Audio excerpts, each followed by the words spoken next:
Hey, what's going on, Weavers? Tim here again, and based on the view counts alone, I know you all like Monkey's Fist videos. And I do make a lot of those on this channel, which I tend to use jigs for, especially the larger ones. But what if you don't have a jig, and you don't necessarily want to purchase one? And what if I told you you can make a simple DIY jig without any specialty tools? And you can make this jig with items you can find around the house for practically free. Well, not completely free, but you know what I mean.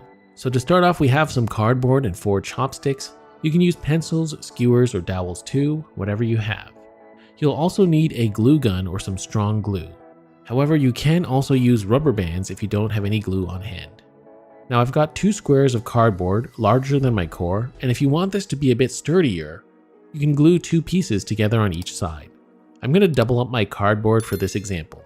Then from there, we're going to have to roughly estimate the placement of our sticks around the core. So just placing the core, in this case the steel ball, on the cardboard, I'm going to mark 4 dots that are just about at the edge of the diameter of the ball. It's better to be a little bit bigger than too small. Yeah, boy. Also, try your best to ensure that the posts are arranged in a square.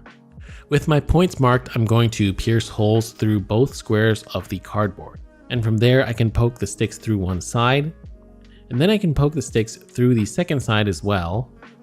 This second piece will keep the chopsticks from wiggling and moving around too much. You want a little bit of space to be in between the 2 pieces of cardboard. Now, if you want these pieces of cardboard to stay in place better, which I highly recommend, you're going to want to reinforce each of the posts with a glue gun or some strong glue. Now, if you don't have glue on hand, you can also try using rubber bands. Just wrap rubber bands on both sides of the stick.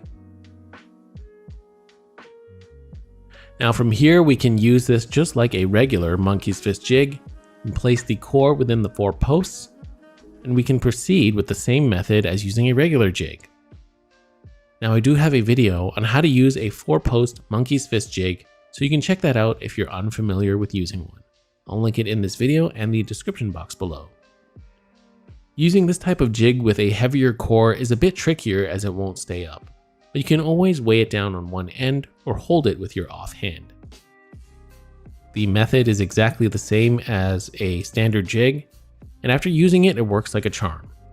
Your passes should be nice and even as long as you've spaced out the posts equally.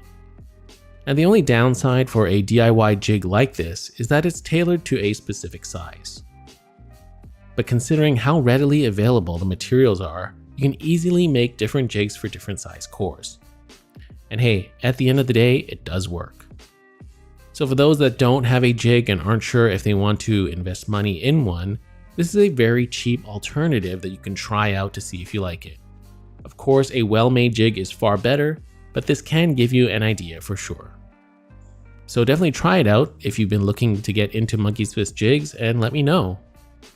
So that is all I have for you today, and I hope you enjoyed and found this video useful. I want to thank you all for watching, and a huge thank you to all my current Patreon supporters for making videos like this possible. If you want access to exclusive content and the Weavers of Eternity Discord, want to support the channel directly, please feel free to check out my Patreon page. You can join for as little as $3 a month.